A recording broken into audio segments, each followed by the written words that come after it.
എല്ലാവർക്കും നമസ്കാരം. ഞാൻ സുരേഷ്. നമ്മളിന്ന് ഇൻവെസ്റ്റ്മെൻറ്റ് അല്ലെങ്കിൽ നിക്ഷേപങ്ങൾ എന്ന സെക്ഷൻ്റെ 4-ാമത്തെ പാർട്ടിലെ 1-ാമത്തെ സെഗ്മെൻറ്റാണ് നമ്മളിന്ന് ഡിസ്കസ് ചെയ്യുന്നത്. ഫസ്റ്റ് പാർട്ടിലും സെക്കൻഡ് പാർട്ടിലും നമ്മൾ എന്താണ് മാർക്കറ്റ്, എന്താണ് സ്റ്റോക്ക്, എങ്ങനെ അതിൽ നമുക്ക് നിക്ഷേപിക്കാനായിട്ട് എങ്ങനെ ബ്രോക്കറെ സമീപിക്കണം, ഇങ്ങനെയുള്ള കാര്യങ്ങളാണ് നമ്മൾ മനസ്സിലാക്കിയത്. ഇനി നമുക്ക് കുറച്ചുകൂടെ ഡീപ്പായിട്ടുള്ള കാര്യങ്ങൾ ഈ സെക്ഷനിൽ നമുക്ക് മനസ്സിലാക്കാം. അതിൻ്റെ ഒരു സ്റ്റോക്ക് നമ്മൾ എങ്ങനെ ഇൻവെസ്റ്റ് ചെയ്യണം, എങ്ങനെ സെലക്ട് ചെയ്യണം എന്നുള്ളതിൻ്റെ അങ്ങനെയുള്ള കാര്യങ്ങളുടെ ബേസിക് നമുക്ക് ഈ സെക്ഷനിൽ കൂടെ നമുക്ക് മനസ്സിലാക്കാം. അപ്പോൾ നമ്മളിത് ഈ പാർട്ടിൽ നമ്മൾ ഡിസ്കസ് ചെയ്യുന്നത് മെയിനായിട്ട് ഫണ്ടമെൻ്റൽ അനാലിസിസ് ആണ്. രണ്ട് തരത്തിലുള്ള അനാലിസിസാണ് ബേസിക്കലി നമ്മൾ സ്റ്റോക്ക് മാർക്കറ്റിലെ ആളുകൾ ഉപയോഗിക്കുന്നത്. ഒന്ന് ഫണ്ടമെൻ്റൽ അനാലിസിസ്, രണ്ട് ടെക്നിക്കൽ അനാലിസിസ്. വളരെ സിമ്പിളായിട്ട് പറഞ്ഞു കഴിഞ്ഞാൽ നമ്മൾ എന്താണ് മേടിക്കേണ്ടത് അതിനെ നമ്മൾ ഫണ്ടമെൻ്റൽ അനാലിസിസും, എപ്പോൾ നമുക്ക് ഒരു സ്റ്റോക്കിൽ നമ്മൾ എൻട്രി ചെയ്യണം, എപ്പോൾ നമ്മൾ വാങ്ങണം, അത് നമുക്ക് ടെക്നിക്കൽ അനാലിസിസിൻ്റെ ബേസിൽ നമുക്ക് കണ്ടുപിടിക്കാൻ പറ്റും. അപ്പോൾ ബേസിക്കലി ഫണ്ടമെൻ്റൽ അനാലിസിസ് ഫോക്കസ് ചെയ്യുന്നത് ഒരു കമ്പനിയുടെ ഫൈനാൻഷ്യൽ സ്റ്റേറ്റ്മെൻറ്റും അതുപോലെ കമ്പനിയുടെ മാനേജ്മെൻറ്റ്, ഇങ്ങനെയുള്ള കാര്യങ്ങളൊക്കെയാണ് നമ്മൾ അതിനകത്ത് കൂടുതലും ഫോക്കസ് ചെയ്യുന്നത്. ടെക്നിക്കൽ അനാലിസിസ് എന്ന് പറയുന്നത് ഒരു കമ്പനിയുടെ സ്റ്റോക്കിൻ്റെ പ്രൈസിൻ്റെ മൂവ്മെൻറ്റ്, അല്ലെങ്കിൽ അതിൻ്റെ ആ പ്രൈസ് ഫ്യൂച്ചറിൽ എങ്ങോട്ട് ഏത് ഡയറക്ഷനിൽ മൂവ് ചെയ്യും, ഇതിനെ അനലൈസ് ചെയ്യുന്ന ഒരു മെത്തഡോളജി.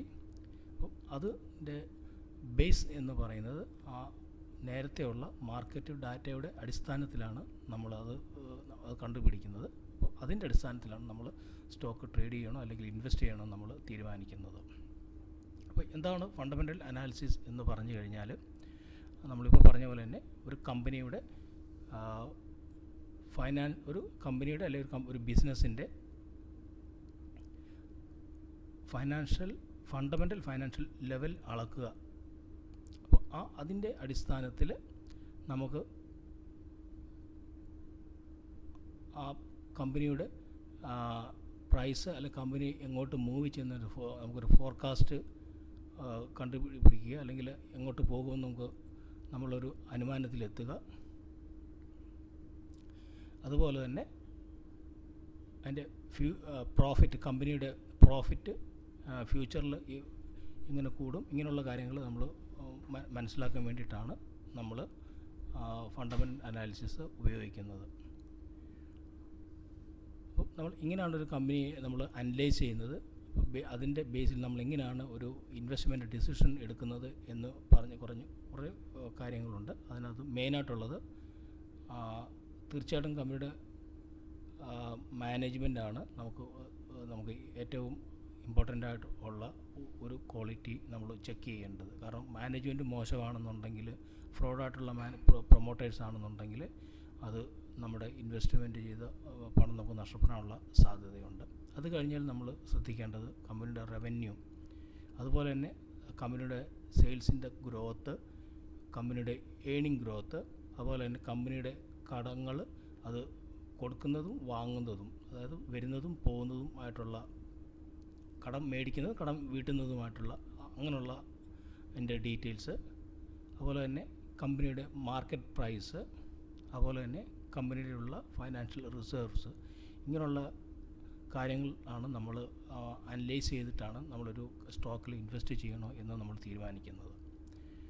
അപ്പോൾ നമ്മൾ പറഞ്ഞു കഴിഞ്ഞ് ഫണ്ടമെൻ്റൽ അനാലിസിസ് എന്ന് പറയുന്നത് ഒരു കമ്പനിയുടെ ഫൈനാൻഷ്യൽ സ്റ്റേറ്റ്മെൻറ്റ് നമ്മൾ പഠിക്കുക എന്നുള്ളതാണ്. പഠിച്ചതിന് ശേഷം നമ്മൾ ആ കമ്പനിയും അതേ ഇൻഡസ്ട്രിയിലുള്ള മറ്റ് കമ്പനിയോട് കമ്പയർ ചെയ്തിട്ട് ഏതാണ് ബെറ്റർ, അതിൽ നമ്മൾ ഇൻവെസ്റ്റ് ചെയ്യുക. അങ്ങനെയാണ് നമ്മൾ ഒരു സ്റ്റോക്ക് സെലക്ട് ചെയ്യുന്നത്. ഒരു സ്റ്റോക്ക് മാത്രം നമ്മൾ അനലൈസ് ചെയ്യുകയും നമ്മൾ അതിൻ്റെ പുറത്തല്ല തീരുമാനം എടുക്കേണ്ടത്. Compare with other companies same sector. അപ്പോൾ അതിൻ്റെ അടിസ്ഥാനത്തിൽ ഏതാണ് വാല്യൂ കുറഞ്ഞത്, ഏതാണ് ഫ്യൂച്ചറിൽ നമുക്ക് ബെറ്റർ റിട്ടേൺ തരാനുള്ള സാധ്യതയുള്ള അങ്ങനെയുള്ള ആ സ്റ്റോക്ക് നമ്മൾ കണ്ടുപിടിക്കും, അതിൽ ഇൻവെസ്റ്റ് ചെയ്യുകയാണ് നമ്മൾ വേണ്ടത്. മെയിനായിട്ട് നമുക്ക് 3 തരത്തിലുള്ള ഫൈനാൻഷ്യൽ സ്റ്റേറ്റ്മെൻ്റ് ആണുള്ളത്. 1 income statement, 2 balance sheet, 3 cash flow. ഇത് 3ഉം ഇൻ്റർ കണക്റ്റഡ് ആണ്. അപ്പോൾ ഇൻകം സ്റ്റേറ്റ്മെൻറ്റിൽ കൂടെ നമുക്കൊരു കമ്പനിയുടെ പെർഫോമൻസ്, ബാലൻസ് ഷീറ്റിൽ കൂടെ ഒരു കമ്പനിയുടെ ഫൈനാൻഷ്യൽ ഹെൽത്ത് നമുക്കറിയാൻ പറ്റും. ക്യാഷ് ഫ്ലോ സ്റ്റേറ്റ്മെൻറ്റിൽ കൂടെ ആ കമ്പനിയിൽ പണം എങ്ങനെ വരുന്നു, എങ്ങനെ പോകുന്നു, ഇത്തരം കാര്യങ്ങൾ അറിയാൻ പറ്റും. അപ്പോൾ ബേസിക്കലി ഇത് അനലൈസ് പഠിക്കുകയും അതിൻ്റെ ബേസിൽ നമ്മൾ നമ്മുടെ ആ കമ്പനി ആ സെക്ടറുമായിട്ട് അനലൈസ് ചെയ്തതിന് ശേഷം നമ്മൾ ഇൻവെസ്റ്റ്മെൻറ്റ് ഡിസിഷൻ നമ്മൾ എടുക്കുന്നത്. അപ്പോൾ ഈ ഫൈനാൻഷ്യൽ സ്റ്റേറ്റ്മെൻറ്റിനെ സംബന്ധിച്ചിടത്തോളം ഞാൻ അതിൻ്റെ ഡീറ്റെയിലായിട്ട് കൂടുതലായിട്ട് പോകുന്നില്ല. എന്താണ് കാരണം എന്ന് പറഞ്ഞു കഴിഞ്ഞാൽ നമ്മൾ ഓൾറെഡി ഏകദേശം ഒരു 15 വീഡിയോസ് നമ്മൾ അപ്ലോഡ് ചെയ്തിട്ടുണ്ട്. ഒരു കമ്പനിയുടെ ഫൈനാൻഷ്യൽ സ്റ്റേറ്റ്മെൻറ്റ് എങ്ങനെ റീഡ് ചെയ്യണമെന്ന് എൻ്റെ ഈച്ച് ആൻഡ് എവരി പാർട്ട് നമ്മൾ ഡിസ്കസ് ചെയ്യുന്നുണ്ട്. അപ്പം അതുകൊണ്ട് ഞാൻ അതിനെക്കുള്ള ഡീറ്റെയിൽ പോകുന്നില്ല. ബാലൻസ് ഷീറ്റിൻ്റെ profit and loss, cash flow, ഇതിൻ്റെ മൂന്നിൻ്റെയും വിത്ത് എക്സാമ്പിൾ നമ്മൾ ഓൾറെഡി ഡിസ്കസ് ചെയ്തുകൊണ്ട് ഞാൻ ഇതിൻ്റെ ഡീറ്റെയിലായിട്ട് പോകുന്നില്ല. അപ്പോൾ അത് അറിയണം എന്നുള്ളവർ അത് സബ്സ്ക്രൈബ് ചെയ്യുക. പ്രൈവറ്റ് വീഡിയോസാണ്. അപ്പോൾ മെയിൽ ഐ ഡി കോൺടാക്റ്റ് ചെയ്ത് കഴിഞ്ഞാൽ ഞാൻ എൻ്റെ ടേംസ് ആൻഡ് കണ്ടീഷൻസ് പറയാം. അപ്പോൾ ഈ വീഡിയോയിൽ നമ്മൾ അല്ലാത്ത ബേസിക്കായിട്ടുള്ള കാര്യങ്ങൾ മാത്രമേ ഞാൻ പറഞ്ഞു പോകുന്നുള്ളൂ. ഓക്കെ, നമ്മൾ ഫൈനാൻഷ്യൽ ഡീറ്റെയിൽസാണ് നമ്മൾ ഇത് അനലൈസ് ചെയ്യുമെന്ന് പറഞ്ഞു. ആ അനലൈസ് ചെയ്യാനായിട്ട് നമ്മൾ ഉപയോഗിക്കുന്ന ടൂൾസാണ്, കുറേ ടൂൾസ് ഉണ്ട്. അപ്പോൾ അതിനകത്ത് ഉള്ള മെയിനായിട്ടുള്ളത് മാർക്കറ്റ് ക്യാപ്പ്, അതുപോലെ EPS, PE, അതുപോലെ ഇൻഡസ്ട്രി PE, അതുപോലെ തന്നെ പ്രൊജക്റ്റഡ് ഏണിംഗ് ഗ്രോത്ത് അല്ലെങ്കിൽ പെഗ്, ഡെപ്റ്റ് equity ratio, price to book, dividend pay out ratio, dividend yield, book value, face value, ROE, ഇങ്ങനെയുള്ള കാര്യങ്ങളാണ് നമ്മൾ അനലൈസ് ചെയ്യാൻ, ഒരു കമ്പനി അനലൈസ് ചെയ്യാൻ ഉപയോഗിക്കുന്ന മെയിനായിട്ടുള്ള ടൂൾസ്. അപ്പോൾ അതിൻ്റെ റൈറ്റ് സൈഡിൽ ഞാൻ മണി കൺട്രോളിൽ നിന്നുള്ള ഒരു സ്നാപ്പ് അല്ലെങ്കിൽ ഒരു ചെറിയൊരു ഇമേജ് കാണിച്ചിട്ടുണ്ട്. അപ്പോൾ അതിൻ്റെ ഒരു കമ്പനിയുടെ ഡീറ്റെയിൽ, ബേസിക്കായിട്ട് ഡീറ്റെയിൽ ഇവിടെ കാണാൻ പറ്റും. അത് ഇങ്ങനെ നമുക്ക് ഓരോന്ന് എങ്ങനെ നമുക്ക് അനലൈസ് ചെയ്യണം നോക്കാം. അതിൻ്റെ ബേസിക് കാര്യങ്ങൾ നമുക്ക് നോക്കാം. ഫസ്റ്റ് വൺ എന്ന് പറയുന്നത് മാർക്കറ്റ് ക്യാപ്പ്. എന്താണ് മാർക്കറ്റ് ക്യാപ്പ് എന്ന് പറഞ്ഞു കഴിഞ്ഞാൽ ഒരു കമ്പനിയുടെ ഔട്ട്സ്റ്റാൻഡിങ് ഷെയർ, കമ്പനി ഇഷ്യൂ ചെയ്തിരിക്കുന്ന ഷെയർസ്, അതിനെ കറണ്ട് മാർക്കറ്റ് പ്രൈസ്, ഒരു സ്റ്റോക്കിൻ്റെ പ്രൈസ് നമ്മൾ മൾട്ടിപ്ലൈ ചെയ്യുമ്പോൾ കിട്ടുന്ന വാല്യൂ ആണ് നമുക്ക് മാർക്കറ്റ് ക്യാപ്പ് എന്ന് പറയുന്നത്. ബേസിക്കലി ഇതുകൊണ്ട് എന്താ ഉദ്ദേശം എന്ന് വെച്ച് കഴിഞ്ഞാൽ നമുക്കൊരു കമ്പനി വാങ്ങണം എന്ന് കരുതുന്നത്, നമുക്കൊരു കമ്പനി മൊത്തമായിട്ട് വാങ്ങണമെന്നുണ്ടെങ്കിൽ നമ്മൾ കൊടുക്കേണ്ട വില വളരെ സിമ്പിളായിട്ട് പറഞ്ഞു കഴിഞ്ഞാൽ ഇതാണ് മാർക്കറ്റ് ക്യാപ്പ് എന്ന് പറഞ്ഞാൽ ഉദ്ദേശിക്കുന്നത്. അപ്പം ആ വിലയുടെ അടിസ്ഥാനത്തിൽ കമ്പനികൾ പലതരത്തിലുള്ള കമ്പനികളുണ്ട്. സ്മോൾ ക്യാപ്പ് ഉണ്ട്, മിഡ് ക്യാപ്പ് ഉണ്ട്, ലാർജ് ക്യാപ്പ്, അങ്ങനെ 3 തരത്തിൽ നമ്മൾ ക്ലാസിഫൈ ചെയ്തിട്ടുണ്ട്. ഒരു സ്റ്റോക്ക് മാർക്കറ്റിലെ കമ്പനികളുടെ മാർക്കറ്റ് ക്യാപ്പ് ഇങ്ങനെ 3 തരത്തിലാണ് ചെയ്തിരിക്കുന്നത്. അപ്പം അതിൻ്റെ അടിസ്ഥാനത്തിൽ കമ്പനി വലുതാണോ ചെറുതാണോ നമുക്ക് അറിയാൻ പറ്റും. അടുത്തത് ഏണിംഗ് പെർ ഷെയർ അല്ലെങ്കിൽ EPS. ഇതിനെപ്പറ്റി വളരെ ഡീറ്റെയിൽ ആയിട്ട് ഈ പറയുന്ന ചില കാര്യങ്ങൾ ഫൈനാൻഷ്യൽ സ്റ്റേറ്റ്മെൻറ്റിൽ വളരെ ഡീറ്റെയിൽ ആയിട്ട് പറഞ്ഞിട്ടുള്ളതുകൊണ്ട് ഞാൻ ജസ്റ്റ് ബേസിക്കായിട്ട് കാര്യങ്ങൾ പറഞ്ഞു പോകുന്നേ ഉള്ളൂ. കാരണം വളരെ ഡീറ്റെയിൽ ആയിട്ട് നമ്മൾ ഓൾറെഡി വിത്ത് എക്സാമ്പിൾ, ഉദാഹരണ സഹിതം നമ്മൾ ഫൈനാൻഷ്യൽ സ്റ്റേറ്റ്മെൻറ്റിൽ എക്സ്പ്ലെയിൻ ചെയ്തിട്ടുണ്ട്. അപ്പോൾ EPS എന്ന് പറഞ്ഞു കഴിഞ്ഞാൽ ഒരു കമ്പനിയുടെ നെറ്റ് ഇൻകത്തിൽ നിന്ന് ഡിവിഡൻറ്റ് കുറച്ചതിന് ശേഷം എത്ര ഔട്ട്സ്റ്റാൻഡിങ് ഷെയർസ് ഉണ്ടോ അതിനെ ഡിവൈഡ് ചെയ്യുമ്പോൾ കിട്ടുന്ന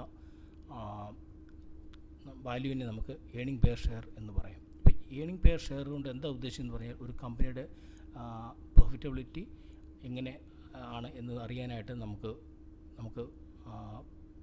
അറിയാൻ വേണ്ടിയാണ് നമ്മൾ ഈ ഏണിംഗ് പെർ ഷെയർ ഇതിൻ്റെ ഈ റേഷ്യോ നമ്മൾ ഇത് ഉപയോഗിക്കുന്നത്. അപ്പോൾ സ്വാഭാവികമായിട്ടും ഒരു കമ്പനിയിൽ ഒരു ഷെയറിൻ്റെ പുറത്ത് അതിന് എത്ര വരുമാനം ഉണ്ടാക്കുന്നു എന്ന അടിസ്ഥാനത്തിൽ നമുക്ക് ആ കമ്പനി അല്ലെങ്കിൽ സ്റ്റോക്ക് നല്ലതാണോ നമുക്ക് തീരുമാനിക്കാം. നമുക്ക് അതിൻ്റെ അടിസ്ഥാനത്തിൽ നമുക്കതിൽ ഇൻവെസ്റ്റ്മെൻറ്റ് ചെയ്യുകയും ചെയ്യാം. അപ്പം വളരെ സിമ്പിളായിട്ട് പറഞ്ഞാൽ ഏണിംഗ് പെർ ഷെയർ കൂടുകയാണെന്നുണ്ടെങ്കിൽ അത് നമുക്കൊരു നല്ല ഇൻവെസ്റ്റ്മെൻറ്റ് ആയിരിക്കുമെന്ന് നമുക്ക് വളരെ സിമ്പിളായിട്ട് പറയാൻ പറ്റും. അടുത്തത് PE റേഷ്യോ. എല്ലാവർക്കും അറിയാവുന്ന ഒരു ടേമാണ് PE ratio, price to earning ratio എന്ന് പറയുന്നത്. ഒരു കമ്പനിയുടെ പി ഇ റേഷ്യോ എന്ന് പറഞ്ഞാൽ അതിൻ്റെ കറണ്ട് മാർക്കറ്റ് പ്രൈസിനെ നമ്മൾ തൊട്ടുമുമ്പ് നമ്മൾ ഡിസ്കസ് ചെയ്ത ഏണിംഗ് പെർ ഷെയർ കൊണ്ട് ഡിവൈഡ് ചെയ്യുമ്പോൾ കിട്ടുന്ന വാല്യൂവിനെയാണ് നമ്മൾ പി ഇ റേഷ്യോ എന്ന് പറയുന്നത്. ഒരു എക്സാമ്പിൾ പറയുകയാണെന്നുണ്ടെങ്കിൽ ഒരു കമ്പനിയുടെ മാർക്കറ്റ് വില എന്ന് പറയുന്നത് 100 രൂപ എന്നാണ് കരുതുക. അപ്പം അതിൻ്റെ ഏണിംഗ് പെർ ഷെയർ 10 രൂപയാണെന്ന് കരുതുക. അപ്പോൾ നമുക്ക് അതിൻ്റെ പി എങ്ങനെ കണ്ടുപിടിക്കുകയെന്ന് വെച്ച് കഴിഞ്ഞാൽ മാർക്കറ്റ് വിലയായ 100നെ ഏണിംഗ് പെർ ഷെയർ കൊണ്ട് നമ്മൾ ഡിവൈഡ് ചെയ്യുമ്പോൾ കിട്ടുന്ന വാല്യൂവിനെയാണ് നമുക്ക് പി ഇ റേഷ്യോ എന്ന് പറയുന്നത്. അപ്പോൾ ഇവിടെ നമ്മൾ കാണിച്ചിരിക്കുന്ന അനുസരിച്ചിട്ട് 100 ഡിവൈഡഡ് ബൈ 10 എന്ന് പറയുന്നത് നമുക്ക് 10 എന്ന വാല്യൂ കിട്ടും.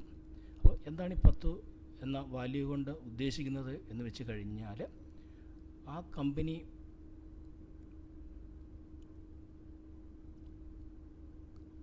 കമ്പനി ഉണ്ടാക്കുന്ന ഓരോ 10 രൂപയ്ക്കും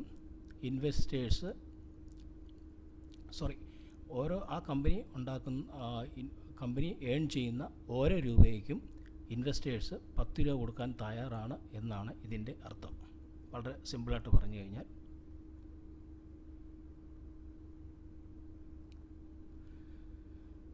അടുത്തത് നമുക്ക് ഇൻഡസ്ട്രി പേ. ഇപ്പോൾ നമ്മൾ തൊട്ട് മുമ്പ് ഡിസ്കസ് ചെയ്ത ഒരു കമ്പനിയുടെ പി ഇ റേഷ്യോ ആണെന്നുണ്ടെങ്കിൽ അടുത്ത് നമ്മൾ ഡിസ്കസ് ചെയ്യുന്നത് ഇൻഡസ്ട്രി പി ആണ്. എന്താ ഇൻഡസ്ട്രി പി എന്ന് പറഞ്ഞു കഴിഞ്ഞാൽ നമ്മളൊരു കമ്പനി ഇൻവെസ്റ്റ് ചെയ്ത സമയത്ത് അതേ സെക്ടറുള്ള ആ കമ്പനികൾ എങ്ങനെ പെർഫോം ചെയ്യുന്നു അതുമായിട്ട് കമ്പയർ ചെയ്യുമ്പോൾ നമ്മൾ സെലക്ട് ചെയ്ത കമ്പനിയുടെ പൊസിഷൻ എങ്ങനെയാണ്, നല്ല കമ്പനിയാണോ അതോ ഇൻഡസ്ട്രിയുടെ അനുപാതത്തിലാണോ ആ കമ്പനിയുടെ വളർച്ച എന്നറിയാൻ വേണ്ടിയിട്ടാണ് നമ്മളിത് എപ്പോഴും കമ്പനിയുടെ പിയും ഇൻഡസ്ട്രി പിയും തമ്മിൽ കമ്പയർ ചെയ്യുന്നത്. അപ്പോൾ ബേസിക്കലി ആ സെക്ടറുള്ള കമ്പനികളുടെ ആവറേജ് പി ആണ് ഇൻഡസ്ട്രി പി എന്ന് ഉദ്ദേശിക്കുന്നത്.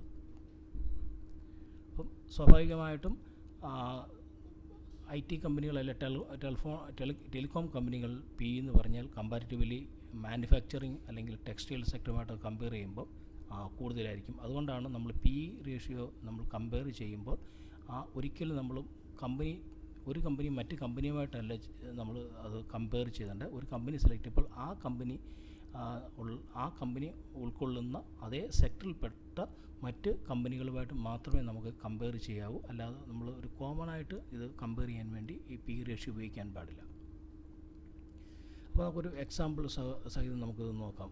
ഒരു കമ്പനിയുടെ മാർക്കറ്റ് പ്രൈസ്, ഫോർ എക്സാമ്പിൾ ഒരു കമ്പനി ABC എന്ന് പറയുന്ന ഒരു കമ്പനിയുടെ മാർക്കറ്റ് വില എന്ന് പറയുന്നത് 100 രൂപയെന്ന് വിചാരിക്കുക. അതിൻ്റെ ഏണിംഗ് പെർ ഷെയർ നമ്മൾ കുറച്ച് മുമ്പ് ഡിസ്കസ് ചെയ്തതാണ് 10 രൂപയെന്ന് വിചാരിക്കുക.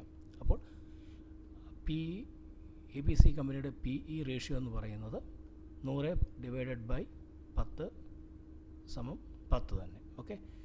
അതേ സമയത്ത് ആ സെക്ടറുള്ള കമ്പനികളുടെ ആവറേജ് അല്ലാതെ ഇൻഡസ്ട്രി പി എന്ന് പറയുന്നത് 15 എന്ന് കരുതുക. അപ്പോൾ എങ്ങനെ നമ്മൾ അനലൈസ് ചെയ്ത് ABC കമ്പനിയും ഇൻഡസ്ട്രിയുമായിട്ട് അനലൈസ് ചെയ്ത് എങ്ങനെ നമുക്ക് കമ്പയർ ചെയ്യാം എന്ന് നമുക്ക് നോക്കാം.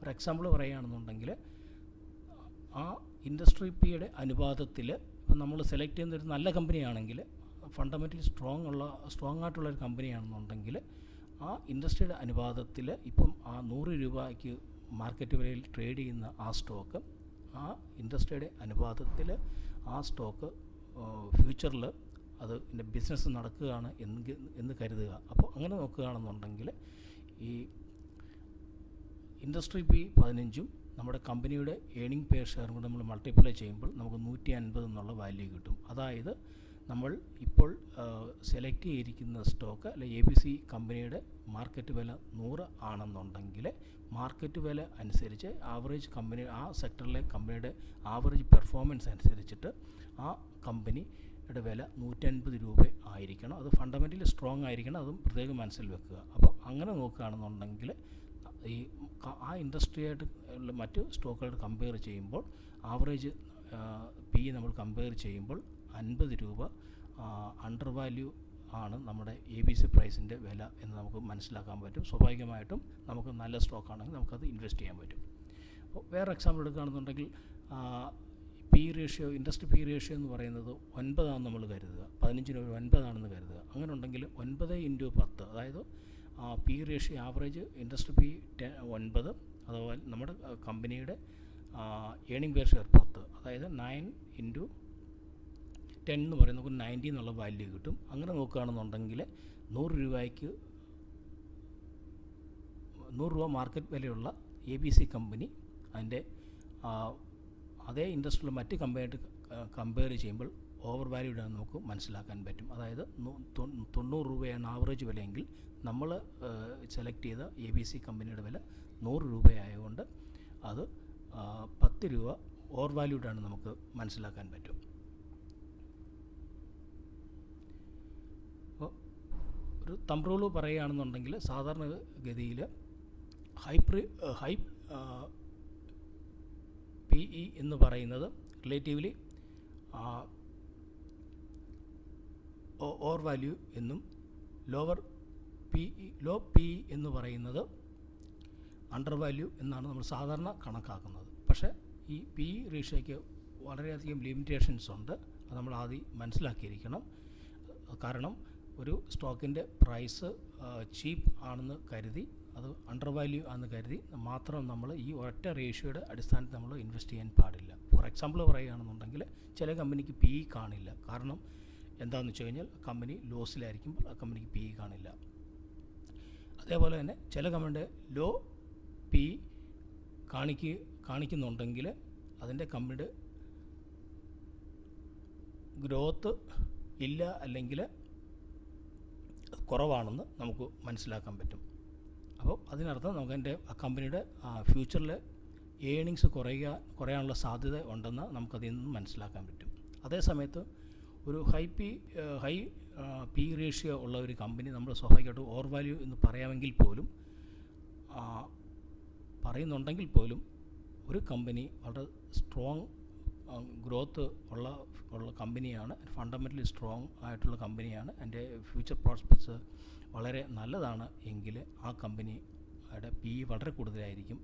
ഈവൻ കുറച്ച് PE കൂടുതലാണെങ്കിൽ പോലും ഒരു ഇൻവെസ്റ്റർ ആ കമ്പനിയുടെ സ്റ്റോക്ക് മേടിക്കാനായിട്ട് തയ്യാറാകും. അപ്പോൾ ഇത് നമ്മൾ തീർച്ചയായിട്ടും ശരിക്കും കമ്പയർ ചെയ്തതിന് ശേഷം മാത്രമേ നമ്മൾ ഇത് സ്റ്റോക്കിൽ എൻട്രി ചെയ്യാവൂ.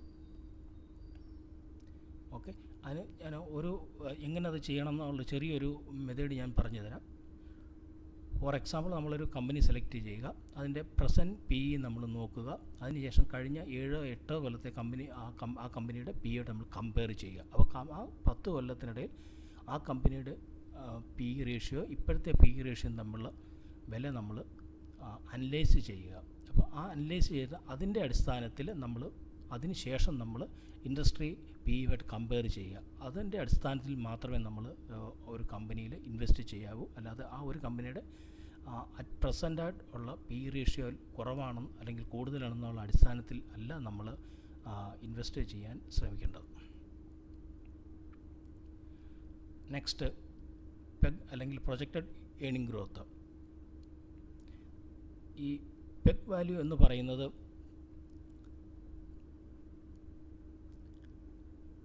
ആ ഒരു കമ്പനിയുടെ വില അത് ഫ്യൂച്ചർ ഏണിങ്ങുമായിട്ട് കമ്പയർ ചെയ്യുമ്പോൾ അത് ചീപ്പാണോ എക്സ്പെൻസീവ് ആണോ എന്നറിയാൻ ഉപയോഗിക്കുന്ന ഒരു റേഷ്യോയാണ് ഈ പെഗ് റേഷ്യോ എന്ന് പറയുന്നത്. അപ്പോൾ പെഗ് റേഷ്യോ ഇങ്ങനെ കണ്ടുപിടിക്കുന്നത് P/by projected growth in earning. അതായത് നമ്മൾ വരാൻ പോകുന്ന ആ പ്രൊജക്റ്റഡ് ഗ്രോത്തിൻ്റെ അടിസ്ഥാനത്തിലാണ് നമ്മുടെ പെഗ് വാല്യൂ നമ്മൾ കണ്ടുപിടിക്കുന്നത്. ഒരു എക്സാമ്പിൾ പറയുകയാണെന്നുണ്ടെങ്കിൽ ഒരു സ്റ്റോക്കിൻ്റെ PE എന്ന് പറയുന്നത് 30 ആണെന്ന് കരുതുക. അപ്പോൾ അതിൻ്റെ പ്രൊജക്റ്റഡ് ഗ്രോത്ത് നെക്സ്റ്റ് ഇയർ അടുത്ത കൊല്ലം വരാൻ പോകുന്നതിൻ്റെ പ്രൊജക്റ്റഡ് ഗ്രോത്ത് എന്ന് പറയുന്നത് 15% അല്ലെങ്കിൽ 15% എന്ന് നമ്മൾ കരുതുക. അപ്പോൾ എങ്ങനെ നമ്മൾ അതിൻ്റെ പെഗ് കണ്ടുപിടിക്കുന്നത് പറഞ്ഞു കഴിഞ്ഞാൽ 30 അതിൻ്റെ P/by അതിൻ്റെ പ്രൊജക്റ്റഡ് ഗ്രോത്ത്, അതായത് 30/15 നമുക്കൊരു 2 എന്നുള്ള വാല്യൂ കിട്ടും. സാധാരണഗതിയിൽ ഒരു സ്റ്റോക്കിൻ്റെ പെഗ് വാല്യൂ 1 മുകളിലാണെന്നുണ്ടെങ്കിൽ എക്സ്പെൻസീവും 1 താഴെയാണെന്നുണ്ടെങ്കിൽ അത് അതിൻ്റെ ഫെയർ വാല്യൂവിൻ്റെ താഴെയാണ് ട്രേഡ് ചെയ്യുന്നത് നമുക്ക് മനസ്സിലാക്കാൻ പറ്റും. അടുത്തത് ഡെപ്റ്റ് ടു ഇക്വിറ്റി റേഷ്യോ. അപ്പോൾ ഇത് ആ ഒരു കമ്പനിയുടെ കടവുമായിട്ട് ബന്ധപ്പെട്ട ഒരു റേഷ്യോ ആണ്. അപ്പോൾ ഈ റേഷ്യോ അടിസ്ഥാനത്തിൽ ഒരു കമ്പനിയുടെ ഫൈനാൻഷ്യൽ ഹെൽത്ത് നമുക്ക് അറിയാൻ പറ്റും. ഇതെങ്ങനെ കണ്ടുപിടിക്കുന്നത് വെച്ച് കഴിഞ്ഞാൽ ഡെപ്റ്റ് to equity ratio is equal to total liabilities divided by share holders equity. അതായത് ആ കമ്പനിക്ക് മൊത്തം എത്ര കടമുണ്ടോ അതിനെ മൊത്തം നമ്മുടെ മാർക്കറ്റിലുള്ള സ്റ്റോക്കിൻ്റെ അതിൻ്റെ ഇക്വിറ്റി കൊണ്ട് അത് ഡിവൈഡ് ചെയ്യുമ്പോൾ കിട്ടുന്ന വാല്യൂവാണ് ആ ഡെറ്റ് ടു ഇക്വിറ്റി റേഷ്യോ എന്ന് പറയുന്നത്. അപ്പോൾ ആ റേഷ്യോ കമ്പാരിറ്റീവ്ലി കൂടുതലാണെന്നുണ്ടെങ്കിൽ അതിൻ്റെ കമ്പനിയുടെ ഡെപ്റ്റ് ലോഡെന്ന് പറയുന്നത് വളരെ കൂടുതലാണെന്ന് നമുക്ക് മനസ്സിലാക്കാൻ പറ്റും. അപ്പം അതൊരു നല്ല സൈനല്ല കമ്പനിയെ സംബന്ധിച്ചിടത്തോളം. കാരണം ഒരു കമ്പനിക്ക് കടം കൂടുതലുണ്ടെങ്കിൽ ആ കടം തിരിച്ചു വീട്ടാനായിട്ട് ആ കമ്പനി ഏൺ ചെയ്യുന്ന പണത്തിൽ നിന്ന് ഒരു നല്ല ഭാഗം ചിലവാക്കേണ്ടി വരും. അതിന് ശേഷമുള്ള പണത്തിൻ്റെ ഒരു വീതം മാത്രമേ അതിൻ്റെ ഷെയർ ഹോൾഡേഴ്സിന് കമ്പനി തിരിച്ചു നൽകുകയുള്ളൂ. അപ്പോൾ സ്വാഭാവികം അതുകൊണ്ടാണ് വളരെ കൂടുതൽ കടമുള്ള കമ്പനികൾ ഒഴിവാക്കണം എന്ന് പറയാനുള്ള കാര്യം. അപ്പോൾ നമ്മൾ ഈ ഡെപ്റ്റ് ഇക്വിറ്റി റേഷ്യോ നമ്മൾ കണക്ക് കൂട്ടുമ്പോൾ അതിന് പല ഫാക്ടേഴ്സുണ്ട്. നമുക്ക് അതിൻ്റെ ഡീറ്റെയിലോട്ട് പോകാം. അപ്പം സ്വാഭാവികമായിട്ട് അല്ലെങ്കിൽ സാധാരണ ആളുകൾ പറയാറുണ്ട് കടം കുറവുള്ള കമ്പനികൾ സെലക്ട് ചെയ്യണമെന്ന് നമ്മൾ പറയാറുണ്ട്. നമ്മൾ പക്ഷേ ഒരു കാര്യം മനസ്സിലാക്കുക, കടം മേടിക്കുക എന്ന് പറയുന്നൊരു കമ്പനിയെ സംബന്ധിച്ചുള്ള വലിയ തെറ്റാണെന്ന് നമുക്ക് പറയാൻ പറ്റില്ല.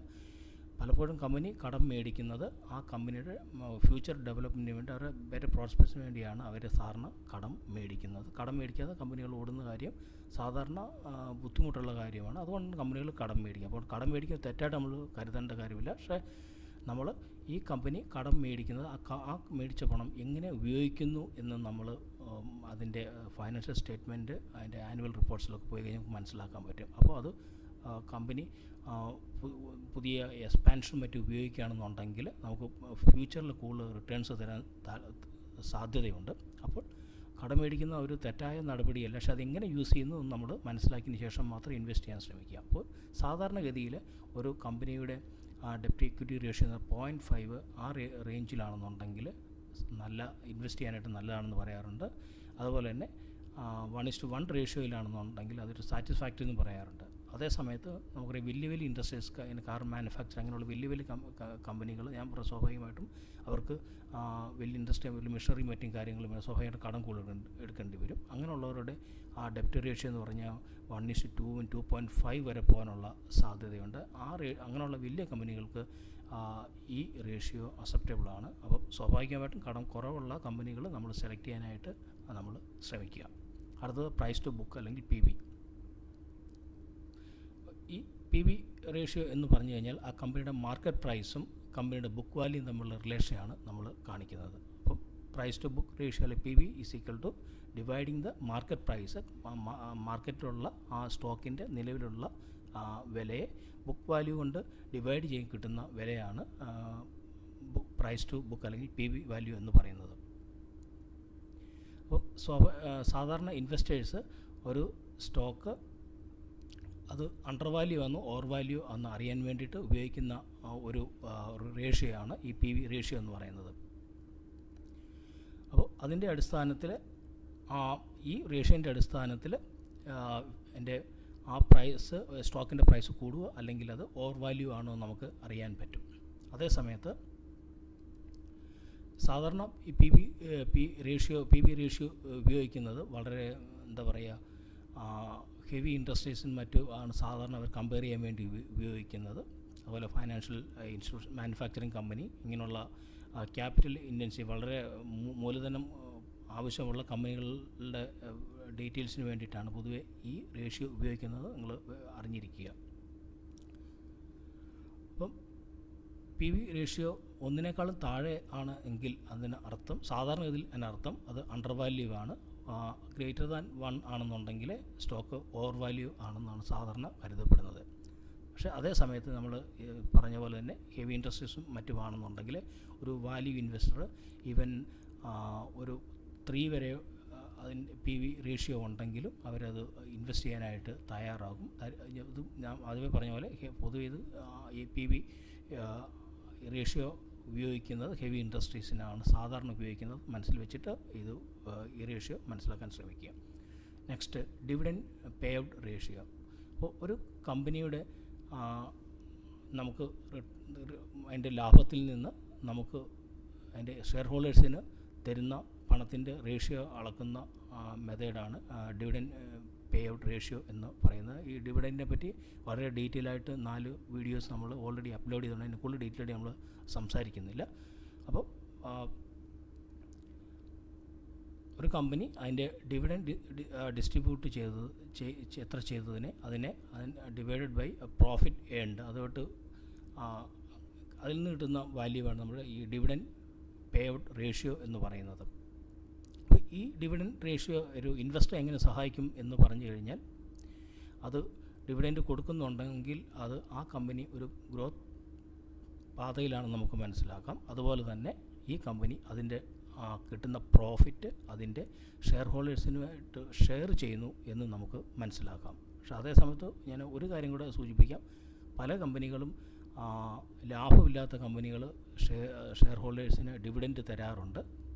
ആ തരുന്ന പണം അവർ കടം മേടിച്ചതിന് ശേഷം അതിൽ നിന്ന് തരുന്ന തുക ഡിവൈഡ് ചെയ്ത് അങ്ങനെ കൊടുക്കുന്ന കമ്പനികളുണ്ട്. സ്വാഭാവികമായിട്ട് നമ്മൾ സാധാരണ ആളുകൾ വിചാരിക്കും ഡിവിഡൻറ്റ് തരുന്ന കമ്പനികൾ എല്ലാം നല്ലതാണ്, അങ്ങനെ ആകണമെന്നില്ല.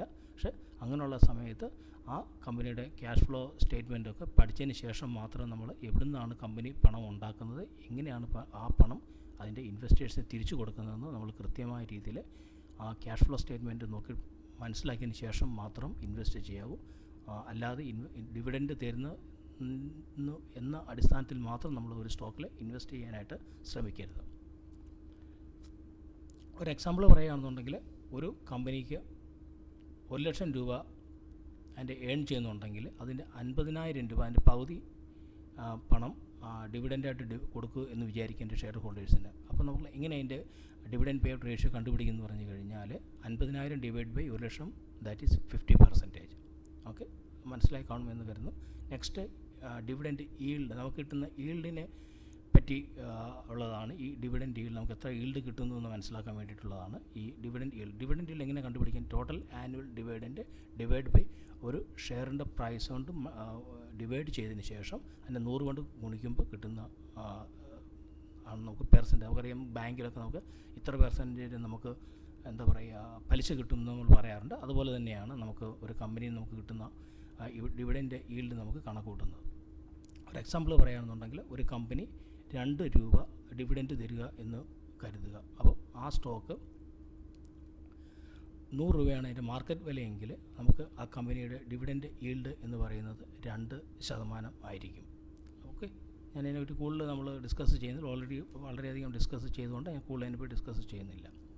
Next, book value.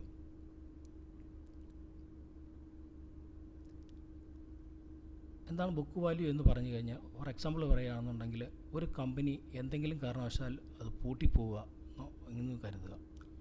അങ്ങനെ സംഭവിക്കുകയാണെന്ന് നിർഭാഗ്യവശാൽ സംഭവിക്കുകയാണെന്നുണ്ടെങ്കിൽ ആ കമ്പനിയുടെ ടോട്ടൽ അസറ്റ്, അതിൽ നിന്ന് അവർക്ക് കൊടുക്കാനുള്ള കടങ്ങളെല്ലാം വീട്ടിയതിന് ശേഷം ബാക്കി എത്ര പണമുണ്ടോ ആ പണമായിരിക്കും എൻ്റെ ഷെയർ ഹോൾഡേഴ്സിന്, ബാക്കി വല്ലതും ഉണ്ടെങ്കിൽ ആ പണമായിരിക്കും ഷെയർ ഹോൾഡേഴ്സ് ഡിവൈഡ് ചെയ്ത് കൊടുക്കുന്നത്. അപ്പോൾ ആ കമ്പനിയുടെ അങ്ങനെയുള്ള ആസ്തി അറിയാൻ വേണ്ടിയിട്ടുള്ള വാല്യൂവാണ് ഈ ബുക്ക് വാല്യൂ എന്ന് പറയുന്നത്. എന്ന് വെച്ച് കഴിഞ്ഞാൽ, ഒരു കമ്പനി ലിക്വിഡേറ്റ് ചെയ്യുകയാണെന്നുണ്ടെങ്കിൽ അതിൻ്റെ കടമെല്ലാം കൊടുത്തതിന് ശേഷം എന്താണ് ബാലൻസ് ആയിട്ടുള്ളത് അത് ഇൻവെസ്റ്റേഴ്സിന് ഡിവൈഡ് ചെയ്ത് തരും. അതിനെയാണ് നമ്മൾ ബുക്ക് വാല്യൂ എന്ന് പറയുന്നത്. അപ്പം സാധാരണ ഗതിയിൽ ഫണ്ടമെൻ്റലി സ്ട്രോങ് ആയ കമ്പനി അതിൻ്റെ ബുക്ക് വാല്യൂവിൻ്റെ താഴെ നമ്മൾ ട്രേഡ് ചെയ്യുകയാണെന്നുണ്ടെങ്കിൽ ആ കമ്പനിയുടെ അണ്ടർ പ്രൈസ്ഡ് ആയിട്ടുള്ള വിലയായിരിക്കാം, അതുകൊണ്ട് നമുക്കതിൽ ഇൻവെസ്റ്റ് ചെയ്യാൻ പറ്റും. അതുപോലെ തന്നെ അപ്പോൾ അങ്ങനെയുള്ള കമ്പനിയിൽ നമ്മൾ ഡിസ്കൗണ്ട് പ്രൈസിൽ ആ സ്റ്റോക്കിൽ നമുക്ക് എൻട്രി ചെയ്യാൻ, നമുക്കത് ഇൻവെസ്റ്റ് ചെയ്യാൻ പറ്റും.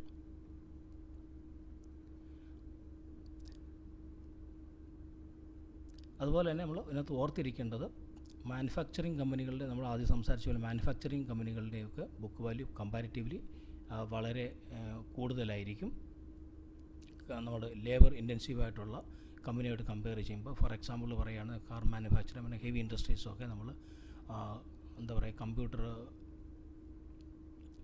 ഇൻഡസ്ട്രിയുമായിട്ട് കമ്പയർ ചെയ്യുമ്പോൾ, അങ്ങനെയുള്ള സോഫ്റ്റ്വെയർ കമ്പനി കമ്പയർ ചെയ്യുന്ന സമയത്ത് അങ്ങനെയുള്ള കമ്പനികളുടെ ബുക്ക് വാല്യൂ കമ്പാരിറ്റീവ്ലി വളരെ കൂടുതലായിരിക്കും. Next, face value. ഒരു ഫേസ് വാല്യൂ എന്ന് പറഞ്ഞ് അതിനെ നമ്മൾ ഓൾറെഡി ഡീറ്റെയിൽ ആയിട്ട് സംസാരിച്ചിട്ടുണ്ട്. അതുകൊണ്ട് പിന്നെ ഞാൻ പറയും, ഞാൻ ഡീപ്പായിട്ട് പോകുന്നില്ല. ഒരു കമ്പനി അതിൻ്റെ ഷെയർസ് പബ്ലിക്കിന് കൊടുക്കുമ്പോൾ അതിന് നിശ്ചയിക്കുന്ന ഒരു പെർ വാല്യൂ ഉണ്ടാകും. ആ വാല്യൂവാണ് നമ്മൾ ഫേസ് വാല്യൂ എന്ന് പറയുന്നത്. ഓക്കെ, അടുത്തത് നമുക്ക് റിട്ടേൺ ഓഫ് ഇക്വിറ്റി അല്ലെങ്കിൽ ROE. ഇത് വളരെ ഇമ്പോർട്ടൻ്റ് ആയിട്ടുള്ള ഒരു റേഷ്യോ ആണ്. ഒരു കമ്പനിയുടെ ROE നമുക്ക് എങ്ങനെ കണ്ടുപിടിക്കാൻ? ടോട്ടൽ കമ്പനിയുടെ നെറ്റ് ഇൻകം ആഫ്റ്റർ ടാക്സ് കൊടുത്തതിന് ശേഷം കമ്പനിയുടെ നെറ്റ് ഇൻകത്തെ ഷെയർ ഹോൾഡേഴ്സിൻ്റെ ഇക്വിറ്റി കൊണ്ട് ഹരിക്കുമ്പോൾ കിട്ടുന്ന വാല്യൂ ആണ് ROE അല്ലെങ്കിൽ റിട്ടേൺ ഓഫ് ഇക്വിറ്റി എന്ന് പറയുന്നത്. അപ്പോൾ ഈ റിട്ടേൺ ഓഫ് ഇക്വിറ്റി എന്ന് പറയുന്നത് ഒരു കമ്പനിയുടെ പ്രോഫിറ്റിനേക്കാൾ ഉപരിയായിട്ട് അതിൻ്റെ കമ്പനിയുടെ എഫിഷ്യൻസി കാണിക്കുന്ന ഒരു റേഷ്യോ ആണ്. വളരെ സിമ്പിളായിട്ട് പറയുകയാണെന്നുണ്ടെങ്കിൽ ഈ ROE അല്ലെങ്കിൽ റിട്ടേൺ ഓഫ് ഇക്വിറ്റി ഇൻക്രീസ് ചെയ്യുകയാണെങ്കിൽ അല്ലെങ്കിൽ കൂടുകയാണെന്നുണ്ടെങ്കിൽ അത് കമ്പനി കൂടുതൽ പ്രോഫിറ്റ് ജനറേറ്റ് ചെയ്യുന്നുണ്ട്. അതേ സമയത്ത് ആ പ്രോഫിറ്റ് ജനറേറ്റ് ചെയ്യാൻ വേണ്ടി അവർക്ക് കുറച്ച് ക്യാപിറ്റൽ മതി എന്നാണ് അതിൽ നിന്ന് അർത്ഥമാക്കുന്നത്.